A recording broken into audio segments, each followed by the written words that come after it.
ರೈತರಲ್ಲಿ ನಾನು ಮನವಿ ಮಾಡ್ತೇನೆ. ಅದೇ ರೀತಿಯಲ್ಲಿ ರಾಜ್ಯದಲ್ಲಿ ನಾವು ದರಖಾಸ್ತು ಕೊಡಿ ಅಭಿಯಾನ ಮಾಡ್ತಾ ಇದ್ದೇವೆ. ನನ್ನ ಭೂಮಿ ಅಂತ 16 ವರ್ಷಗಳ ಹಿಂದೆ ರೈತರಿಗೆ ಸರ್ಕಾರದಿಂದ ಜಮೀನು ಮಂಜೂರಿ ಆಗಿದ್ದರೂ ಕೂಡ ಇಲ್ಲಿಯವರೆಗೆ ಅವರಿಗೆ ಪಕ್ಕಾ ದಾಖಲೆಗಳು ಆಗಿಲ್ಲ. ಅವರು ಅದನ್ನ ವಾರಸುದಾರರಿಗೆ ಭಾಗ ಮಾಡ್ಕೊಡ್ಲಿಕ್ಕಾಗ್ತಾ ಇಲ್ಲ, ಮಾರಾಟ ಮಾಡೋದಕ್ಕಾಗೋದಿಲ್ಲ, ಕೆಲವು ಬ್ಯಾಂಕ್ಗಳಿಗೆ ಹೋದ್ರೆ ಸೌಲಭ್ಯ ಸಿಗೋದಿಲ್ಲ. ಈ ರೀತಿಯಾಗಿ ಸಂಪೂರ್ಣ ಮಾಲೀಕತ್ವ ಇಲ್ಲದೆ ಇಲ್ಲಿಯವರೆಗೂ ಅತಂತ್ರದಲ್ಲಿ ಬಂದಿದ್ದಾರೆ. ಅಂತವರಿಗೆ ಸರ್ಕಾರವೇ ಅವರ ಜಮೀನಿಗೆ ಹೋಗಿ ಮಂಜೂರಾಗಿರುವ ಜಮೀನಿಗೆ ದರಖಾಸ್ತು ಬೋಡಿಯನ್ನ ಮಾಡಿಕೊಡ್ತಕ್ಕಂತ ಅಭಿಯಾನ ಇದು ಕೂಡ ಬಹಳ ವೇಗವಾಗಿ ಕೆಲಸ ಆಗ್ತಾ ಇದೆ. ಈ ಹಿಂದಿನ 5 ವರ್ಷಗಳ ಅವಧಿ ನೋಡಿದ್ರೆ 5 ವರ್ಷದಲ್ಲಿ 8,542 8,500 ದರಖಾಸ್ತು ಬೋಡಿ ಆಗಿದೆ. ಅದರ ಹಿಂದಿನ 5 ವರ್ಷದಲ್ಲಿ ಬರೀ 5,842 ರೈತರ ಮಂಜೂರಿ ಜಮೀನಿಗೆ ಬೋಡಿ ಆಗಿತ್ತು. ನಾವು ಕಳೆದ ಜನವರಿ ಅಂತ ಈ ಜನವರಿಗೆ 1,93,000 ರೈತರದ್ದು ಮಂಜೂರಾಗಿರುವ ಜಮೀನನ್ನ ಬೋಡಿಯನ್ನ ಕೈಗೆತ್ತಿಕೊಂಡಿದ್ದೇವೆ. ಇದು 16 ವರ್ಷಗಳ ಬಗೆಹರಿಸಲು ಸಾಧ್ಯವಾಗದಂತಹ ಸಮಸ್ಯೆಗೆ ನಮ್ಮ ಆಡಳಿತ ಸುಧಾರಣೆಯ ಮುಖಾಂತರ ಪರಿಹಾರವನ್ನ ಕೊಡ್ತಾ ಇರೋದು ರೈತರಿಗೆ ಬದುಕುಗೆ ಬಹಳ ಅನುಕೂಲ ಆಗ್ತಾ ಇದೆ. ಅವರ ಮಾಲೀಕತ್ವಕ್ಕೆ ಒಂದು ಖಚಿತತೆ ಬರ್ತಾ ಇದೆ, ಭೂಮಿಗೆ ಒಂದು ಗ್ಯಾರಂಟಿ ಕೊಡುವ ಹಾಗೆ ಆಗ್ತಾ ಇದೆ. ಹಾಗೇನೆ ಕಂದಾಯ ಗ್ರಾಮಗಳ ರಚನೆಯೂ ಕೂಡ 16 ವರ್ಷ 100 ವರ್ಷದಿಂದ ಅಸ್ತಿತ್ವದಲ್ಲಿದ್ದಂತಹ ದಾಖಲೆ ಇಲ್ಲದ ಗ್ರಾಮಗಳಲ್ಲಿ ಅವುಗಳನ್ನ ದಾಖಲೆ ಒದಗಿಸಿ ಗ್ರಾಮ ಎಂದು ಘೋಷಣೆ ಮಾಡಿ ಅಲ್ಲಿ ವಾಸ ಮಾಡುವಂತ ಜನಗಳಿಗೆ ಹಕ್ಕು ಪತ್ರವನ್ನ ಕೊಟ್ಟು ಅತಂತ್ರದಲ್ಲಿ ಬದುಕ್ತಾ ಇದ್ದಂತ ಕುಟುಂಬಗಳಿಗೆ ಅವರ ಸೂರಿಗೆ ಗ್ಯಾರಂಟಿಯನ್ನ ಕೊಡೋದರ ಮುಖಾಂತರ ನೆಮ್ಮದಿಯ ಬದುಕಿಗೆ ಸಹಕಾರ ಮಾಡ್ತಾ ಇದ್ದೇವೆ. ನಮ್ಮ ಸರ್ಕಾರ ಬಂದ 1000 ದಿನದಲ್ಲಿ ಸುಮಾರು 2,20,000 ಕುಟುಂಬಗಳಿಗೆ ಹಕ್ಕುಪತ್ರ ಕೊಡುವಂತ ಕೆಲಸ ಮಾಡ್ತಾ ಇದ್ದೇವೆ. ನಾವು ಇಲಾಖೆ ಜವಾಬ್ದಾರಿ ತಗೊಂಡಾಗ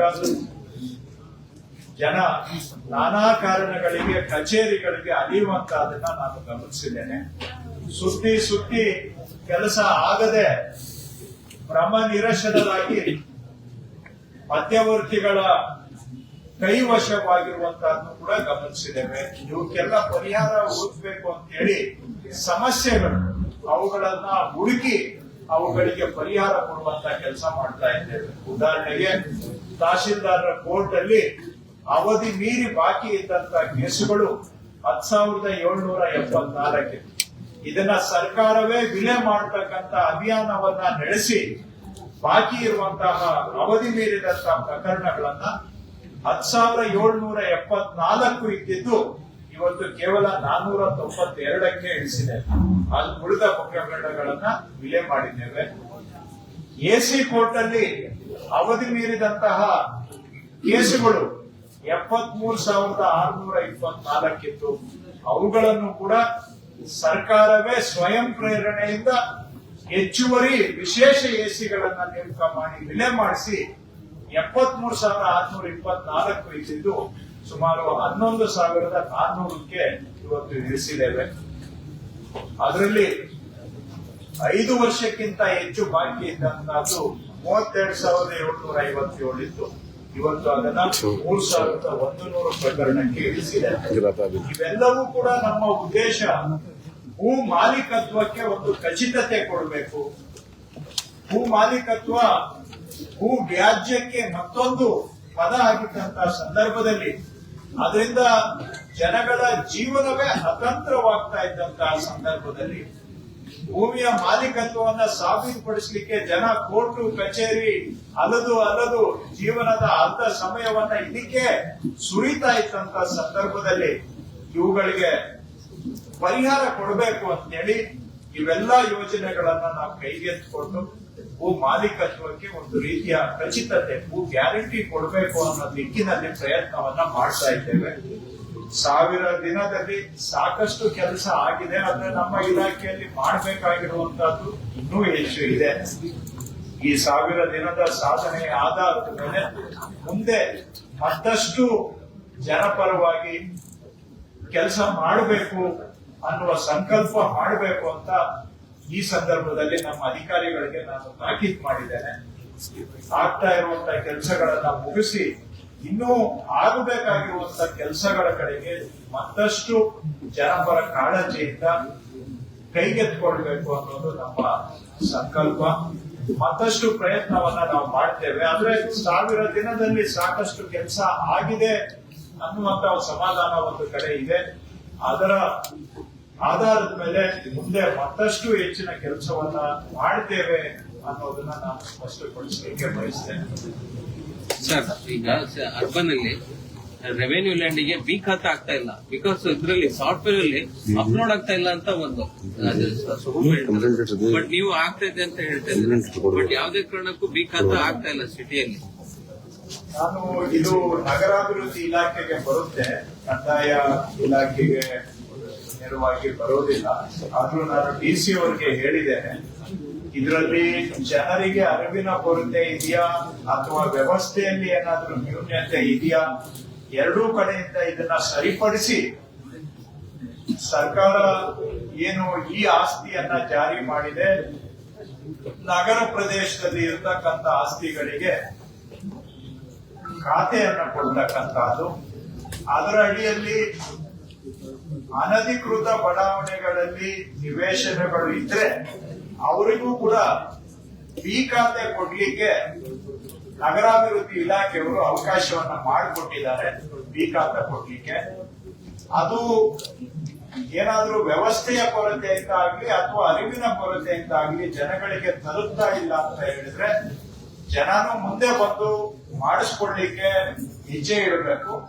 ನಾನು ಜಿಲ್ಲಾಧಿಕಾರಿಗಳಿಗೆ ಹೇಳಿದ್ದೇನೆ, ಏನಾದ್ರೂ ಸಿಸ್ಟಮ್ ಅಲ್ಲಿ ಇದಕ್ಕೆ ನ್ಯೂನ್ಯತೆ ಇದ್ರೆ ಅದನ್ನ ಸರಿಪಡಿಸಿ ಯಾರ್ಯಾರು ಅನಧಿಕೃತ ಬಡಾವಣೆಯಲ್ಲಿ ಕ್ರಯದ ಮುಖಾಂತರ ಖರೀದಿ ಮಾಡಿರುವಂತ ನಿವೇಶನಗಳಿದ್ದಾರೆ ಅವರೆಲ್ಲರಿಗೂ ಕೂಡ ಬಿ ಖಾತೆ ಕೊಡ್ಲಿಕ್ಕೆ ವಿಶೇಷ ಪ್ರಯತ್ನವನ್ನ ಮಾಡಬೇಕು ಅಂತ ನಾನು ಸುತ್ತೋಲೆ ಬಂದಿದೆ, ಆನ್ಲೈನ್ ಅಲ್ಲಿ ಇದೆ, ತಾವು ಬೇಕಾದ್ರೆ ಅದನ್ನ ನೋಡಬಹುದು. ಹೊರಡಿಸಿದ್ದೇವೆ, ಬೆಂಗಳೂರಲ್ಲಿ ಇಂಪ್ಲಿಮೆಂಟ್ ಕೂಡ ಮಾಡಿದ್ದೇವೆ. ಮತ್ತೆ ರಿಪೀಟ್ ಮಾಡ್ತಾ ಇದ್ದೇನೆ, ಎಲ್ಲಿ ಮಾಸ್ಟರ್ ಪ್ಲಾನ್ ಆಗಿದೆ, ಕೆಲವು ಕಡೆ ಮಾಸ್ಟರ್ ಪ್ಲಾನ್ ಅಂತಾರೆ, ಕೆಲವು ಕಡೆ CDP ಅಂತಾರೆ, ಕಾಂಪ್ರಹೆನ್ಸಿವ್ ಡೆವಲಪ್ಮೆಂಟ್ ಪ್ಲಾನ್ ಅಂತಾರೆ, ಕೆಲವು ಕಡೆ ನಗರ ಯೋಜನೆ ಅಂತಾರೆ. ಎಲ್ಲೆಲ್ಲಿ ಮಾಸ್ಟರ್ ಪ್ಲಾನ್ ಆಗಿದೆ, ಮಾಸ್ಟರ್ ಪ್ಲಾನ್ ಆಗಿರುವ ಏರಿಯಾದಲ್ಲಿ ಮಾಸ್ಟರ್ ಪ್ಲಾನ್ ಪ್ರಕಾರವಾಗಿ ಭೂಮಿಯನ್ನ ಉಪಯೋಗ ಮಾಡೋದಾದ್ರೆ ಅಲ್ಲಿ ಕನ್ವರ್ಷನ್ ಅವಶ್ಯಕತೆ ಇಲ್ಲ. ಅವರು ನೇರವಾಗಿ ಟೌನ್ ಪ್ಲಾನಿಂಗ್ ಡಿಪಾರ್ಟ್ಮೆಂಟ್ ಅಲ್ಲಿ ಪ್ಲಾನ್ ಅಪ್ರೂವಲ್ಗೆ ಹೋಗಬಹುದು. ಟೌನ್ ಪ್ಲಾನಿಂಗ್ ಗೆ ಹೋದಾಗ ಪ್ಲಾನ್ ಅಪ್ರೂವಲ್ ಸಂದರ್ಭದಲ್ಲಿ ಕನ್ವರ್ಷನ್ ಫೀಸ್ ಅಲ್ಲೇ ಕಟ್ಟಿದ್ರೆ ಅಲ್ಲೇನೆ ಅದು ಆಟೋ ಕನ್ವರ್ಷನ್ ಫಾರ್ಮ್ ಜನರೇಟ್ ಆಗುತ್ತೆ. ಕನ್ವರ್ಷನ್ ಮಾಡಿಸ್ಕೊಂಡು ಅಲ್ಲಿ ಹೋಗೋ ಅವಶ್ಯಕತೆ ಇಲ್ಲ. ನೇರವಾಗಿ ಅವರು ಪ್ಲಾನಿಂಗ್, ನಾನು ಇದನ್ನ ಹೇಳ್ತಾ ಇದ್ದೇನೆ, ನೀವು ಡೈರೆಕ್ಟ್ ಟೌನ್ ಪ್ಲಾನಿಂಗ್ ಗೆ ಅಪ್ರೋಚ್ ಮಾಡಿ. ಟೌನ್ ಪ್ಲಾನಿಂಗ್ ಅಲ್ಲಿ ಇನ್ನ ಅದ್ರ ಬಗ್ಗೆ ಸ್ಪಷ್ಟ ಆದೇಶ ಸರ್ಕಾರದ ಆದೇಶ ಆಗಿದೆ. ನಾವೀಗ ಇಂಪ್ಲಿಮೆಂಟ್ ಆಗಿದೀವಿ. ಕೆಲವು ಕಡೆ ಅದರ ಪ್ರಕಾರ ಕೆಲಸನೂ ಆಗ್ತಾ ಇದೆ. ಅಧಿಕಾರಿಗಳಿಗೆ ಕೆಲವರಿಗೆ ಮಾಹಿತಿ ಕೊರತೆ ಇರ್ಬೋದು. ಕೆಲವು ಜಿಲ್ಲಾಧಿಕಾರಿಗಳಿಗೆ ನಾನು ಹೇಳ್ತೇನೆ, ಅದು ನಮ್ಮ ಇಲಾಖೆಗೆ ಬರೋದಿಲ್ಲ. ಆದ್ರೂ ಪರವಾಗಿಲ್ಲ, ನಾನು ಜಿಲ್ಲಾಧಿಕಾರಿಗಳಿಗೆ ಹೇಳ್ತೇನೆ, ಅವರನ್ನ ಕರೆಸಿ ಅವರಿಗೆ ಸ್ವಲ್ಪ ಅರ್ಥ ಮಾಡಿಸಿ ಹೇಗೆ ಕೆಲಸ ಮಾಡಬೇಕು ಅನ್ನೋದನ್ನ ಅವರಿಗೆ ಗೈಡ್ ಮಾಡ್ಲಿಕ್ಕೆ ಜಿಲ್ಲಾಧಿಕಾರಿಗಳಿಗೆ ಹೇಳ್ತೇನೆ. ಏರ್ಪೋರ್ಟ್ ರೋಡ್ ಹಾಕಿಯವರಿಗೆ ಮಾರಾಟ ಆಗಿದೆ ಅಂತ ಒಂದ್ಸರಿ ಇದೆಲ್ಲ ಆಗಿತ್ತು. ನೀವೇ ಬಂದು ಒಂದ್ಸರಿ ಡೈರೆಕ್ಷನ್ ಕೊಟ್ಟಿದ್ರು, ಅದಿನ್ನೂ ಪಾಣಿನೇ ಏರಿಲ್ಲ ಸರ್ಕಾರದ ಹೋಗ್ತೇವೆ.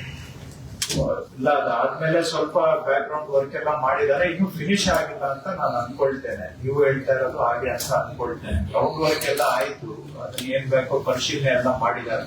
ಫೈನಲೈಸ್ ಆಗ್ಬೇಕು ಅಂತ ತಾವು ಹೇಳ್ತಾ ಇದ್ದೀವಿ, ನೋಡೋಣ ಮತ್ತೆ. ಬಟ್ ಲಾಸ್ಟ್ ಟೈಮ್ ಹೇಳಿ ಅದನ್ನೆಲ್ಲ ಸ್ವಲ್ಪ ಸ್ಟಡಿ ಮಾಡಿದ್ದಾರೆ.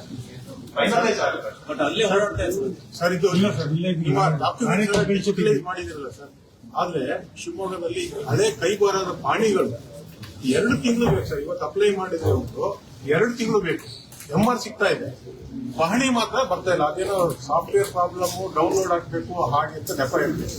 ಯಾವ್ದಾದ್ರು ಕೆಲವು ಏನಾಗುತ್ತೆ, ಈಗ ಸ್ಕ್ಯಾನಿಂಗ್ ಮಾಡಿದ್ದೇವೆ, ಮಾಡಿದಾಗ ಕೆಲವು ಒಂದು 0.5% ಅಷ್ಟು ಡಾಕ್ಯುಮೆಂಟ್ಸ್ ಒಂದೊಂದು ಬಾರಿ ಅಲ್ಲಿ ಕಾಣೋದಿಲ್ಲ, ಅಂದ್ರೆ ಶೋ ಆಗೋದಿಲ್ಲ ಅಂತ ಹೇಳ್ತಾರೆ. ಆ ತರ ಏನಾದ್ರು ಸ್ಪೆಸಿಫಿಕ್ ಪ್ರಾಬ್ಲಮ್ಸ್ ಇರಬಹುದು, ಇಲ್ಲ ಅಂತ ಹೇಳಕ್ ಹೋಗಲ್ಲ. ಯಾಕಂದ್ರೆ 67.5 ಕೋಟಿ ಪೇಜ್ ಸ್ಕ್ಯಾನ್ ಮಾಡಿದಾಗ ಅಲ್ಲೊಂದ್ ಕಡೆ ಇಲ್ಲೊಂದ್ ಕಡೆ ಕೆಲವು ಎಲ್ಲಾದ್ರೂ ಒಂದ್ ಕಡೆ ಹೆಡ್ ಅಪ್ ಆಗಿರ್ಬೋದು. ಅಂದ್ರೆ ಸ್ಕ್ಯಾನಿಂಗ್ ಆಗಿದೆ ಬಟ್ ಸಿಸ್ಟಮ್ ಅಲ್ಲಿ ನೀಟ್ ಆಗಿ ಫ್ಲೋ ಆಗದೆ ಇರಬಹುದು. ಅದನ್ನೆಲ್ಲ ಸಾಲ್ವ್ ಮಾಡೋಣ ಆ ತರ ಏನಾದ್ರು ಆಗಿದ್ರೆ. ಸೊ ಎಲ್ಲಾದ್ರೂ ಅದು ಟೆಕ್ನಿಕಲ್ ಪ್ರಾಬ್ಲಮ್ ಇಂದ ಏನಾದ್ರು ಆ ತರ ಸಿಕ್ಕಾಕೊಂಡು ಸ್ಕ್ಯಾನ್ ಆಗಿದೆ ಆದ್ರೆ ಕಾಣ್ತಾ ಇಲ್ಲ ಅನ್ನೋದಿದ್ರೆ ಸಾರ್ಟ್ ಔಟ್ ಮಾಡ್ತೇವೆ ಅಂತದ್ದು. ಅವು ಏನಾಗುತ್ತೆ 67.5 ಕೋಟಿ ಪೇಜ್ ಅಲ್ಲಿ 1 ಲಕ್ಷ ಪೇಜ್ ಈ ತರ ಆಗಿದೆ ಅಂತ ಇಟ್ಕೊಳ್ಳೋಣ. ಯಾವ 1 ಲಕ್ಷ ಅಂತಾನು ಕರೆಕ್ಟ್ ಆಗಿ ನಮ್ಗೆ ಕೇಸ್ ಬೈ ಕೇಸ್ ನೋಡ್ಬಿಟ್ಟು ಮಾಡ್ಬೇಕಾಗುತ್ತೆ. ಆದ್ರೆ ಜನರಲ್ ಆಗಿ ನಮ್ಗೆ ಹೇಳೋದಾದ್ರೆ ನಾವು ಈಗ ಏನೇನು ಸ್ಕ್ಯಾನಿಂಗ್ ಆಗಿದೆ ಅವೆಲ್ಲವನ್ನು ಕೂಡ ಯಾವ ಮ್ಯಾನ್ಯುವಲ್ ಆಗಿ ಡಾಕ್ಯುಮೆಂಟ್ಸ್ ನಾವು ಕೊಡ್ತಾ ಇಲ್ಲ. ಈಗ ಆನ್ಲೈನ್ ಅಲ್ಲೇ ಸರ್ಟಿಫೈಡ್ ಕಾಪಿಯನ್ನ ಡಿಜಿಟಲ್ ಆಗಿ ನಾವು ಕೊಡ್ತಾ ಇದ್ದೇವೆ. ಈ ಸಿಸ್ಟಮ್ ಕೆಲಸ ಮಾಡ್ತಾ ಇದೆ ಅಂತ ತಮಗೆ ಮನವರಿಕೆ ಮಾಡೋದಕ್ಕೆ ನಾವೀಗ ಆನ್ಲೈನ್ ಅಲ್ಲಿ ಡಿಜಿಟಲಿ ಸರ್ಟಿಫೈಡ್ ಕಾಪೀಸ್ ಇಶ್ಯೂ ಮಾಡಿರೋದು 33,73,135 ಪೇಜಸ್, 33,73,135 ಪುಟಗಳು ನಾವು ಈಗ ಆನ್ಲೈನ್ ಅಲ್ಲೇ ಡಿಸ್ಟ್ರಿಬ್ಯೂಟ್ ಮಾಡಿದ್ದೇವೆ ಸರ್ಟಿಫೈಡ್ ಕಾಪಿ ಅಂತ. ಅರ್ಥ ಏನು ಅಂದ್ರೆ ಸಿಸ್ಟಮ್ ಕೆಲಸ ಮಾಡ್ತಾ ಇದೆ ಅಂತ. ಸಿಸ್ಟಮ್ ಅಲ್ಲಿ 1% ಅಷ್ಟು ಏನಾದ್ರೂ ನ್ಯೂನ್ಯತೆ ಇರಬಹುದು, ಅದನ್ನ ನಾವು ಒಪ್ಕೊಳ್ತೇವೆ. ಬಟ್ ಅದನ್ನು ರಿಪೇರಿ ಮಾಡ್ತೇವೆ. ಹಾಗಂತೇಳಿ 1% ಹಂಗೆ ಇರುತ್ತೆ ಅಂತಲ್ಲ, ಬಟ್ ಕೇಸ್ ಬೈ ಕೇಸ್ ಅದನ್ನ ನಾವು ಸರಿ ಮಾಡ್ತೇವೆ. ಭೂಮಿ ಓಪನ್ ಆಗ್ತಾ ಇಲ್ಲ ಸರ್, 1 ತಿಂಗಳಿಂದ ಭೂಮಿ ಓಪನ್ ಆಗ್ತಾ ಇಲ್ಲ. ಆತರ ಜನರಲ್ ಸ್ಟೇಟ್ಮೆಂಟ್ ಮಾಡಿಲ್ಲ. ಡಿಸಿ ಆಫೀಸಲ್ಲಿ ಆಗಿ ತಾಲೂಕು ಆಫೀಸಲ್ಲಿ ಆಗಿ ಕೆಲವೊಂದು ಕಡತಗಳು ಮಿಸ್ ಆಗಿವೆ ಅಂತ ಕೊಡ್ತಾರೆ. ಮಿಸ್ ಆಗಿರೋದು ಮಿಸ್ ಆಗಿದೆ ಅಂತ ಕೊಡ್ತಾರೆ. ಏನ್ ಮಾಡಕ್ಕಾಗತ್ತೆ? 6-7 ವರ್ಷಕ್ಕೆ ಅದನ್ನ ಹಿಂದೆ ನೋಡಪ್ಪ, ಕರ್ನಾಟಕದಲ್ಲಿ ಈ ಭೂಮಿ ಸಾಫ್ಟ್ವೇರ್ ಬಂದಿದ್ದು 2000 ಇಸ್ವಿಯಲ್ಲಿ 1999. ಅದಾದ ತಕ್ಷಣ ಮಾಡ್ಬೇಕಾಗಿದ್ದು ಎಲ್ಲ ಮೂಲ ಕಡತಗಳನ್ನ ಸ್ಕ್ಯಾನಿಂಗ್ ಅವತ್ತೇ ಮಾಡ್ಬೇಕಾಗಿತ್ತು. 25 ವರ್ಷ ಮಾಡ್ಲಿಲ್ಲ ಯಾರು. ನಾವು ಬಂದೀಗ ಸ್ಕ್ಯಾನಿಂಗ್ ಮಾಡ್ತಾ ಇದ್ದೇವೆ. ಆವತ್ತಿದ್ದವರು ಇದನ್ನೆಲ್ಲ ಸ್ಕ್ಯಾನಿಂಗ್ ಮಾಡಿದ್ರೆ ಇವತ್ತು ಎಷ್ಟು ಕಳೆದೋಗಿರೋ ಕಡತಗಳು ಆ ಸಮಸ್ಯೆ ಇರ್ತಾ ಇರ್ಲಿಲ್ಲ.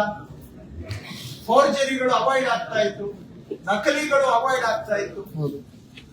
ಆದ್ರೆ ಅವ್ರು ಮಾಡ್ಲಿಲ್ಲ, ಈಗ ನಾವು ಮಾಡ್ತಾ ಇದ್ದೇವೆ. ಅವರು ಅವತ್ತಿನ ಕಾಲದಲ್ಲಿ ಇವೆಲ್ಲ ಮಾಡಿಬಿಟ್ಟಿದ್ರೆ, ಭೂಮಿ ಡಿಜಿಟೈಸ್ ಮಾಡಿದಾಗ ಹಳೆ ದಾಖಲೆಗಳನ್ನೆಲ್ಲ ಸ್ಕ್ಯಾನಿಂಗ್ ಮಾಡಿದ್ರೆ ಇವತ್ತು ಈ ಸಮಸ್ಯೆ ಇರ್ತಾ ಇರ್ಲಿಲ್ಲ. ಅವ್ರನ್ನ ಕೇಳ್ಬೇಕಾಗಿತ್ತು, ನೀವು ಯಾಕೆ ಸ್ವಾಮಿ ಸ್ಕ್ಯಾನಿಂಗ್ ಮಾಡ್ಲಿ ಅವತ್ತು ಮಾಡ್ಲಿ ಅಂತ ಕೇಳ್ಬೇಕಾಗಿತ್ತು. ಈ ಏನಿದೆ ಕಾನೂನು ಪ್ರಕಾರ ಏನಿದೆ ನೋಡೋಣ. ಚೆಕ್ ಮಾಡಿ. ಹೆಚ್ಚಿನ ವಿಡಿಯೋಗಳಿಗೆ ಪ್ರತಿಧ್ವನಿ ಯೂಟ್ಯೂಬ್ ಚಾನೆಲ್ ಸಬ್ಸ್ಕ್ರೈಬ್ ಮಾಡಿ, ಬೆಲ್ ಐಕಾನ್ ಕ್ಲಿಕ್ ಮಾಡಿ.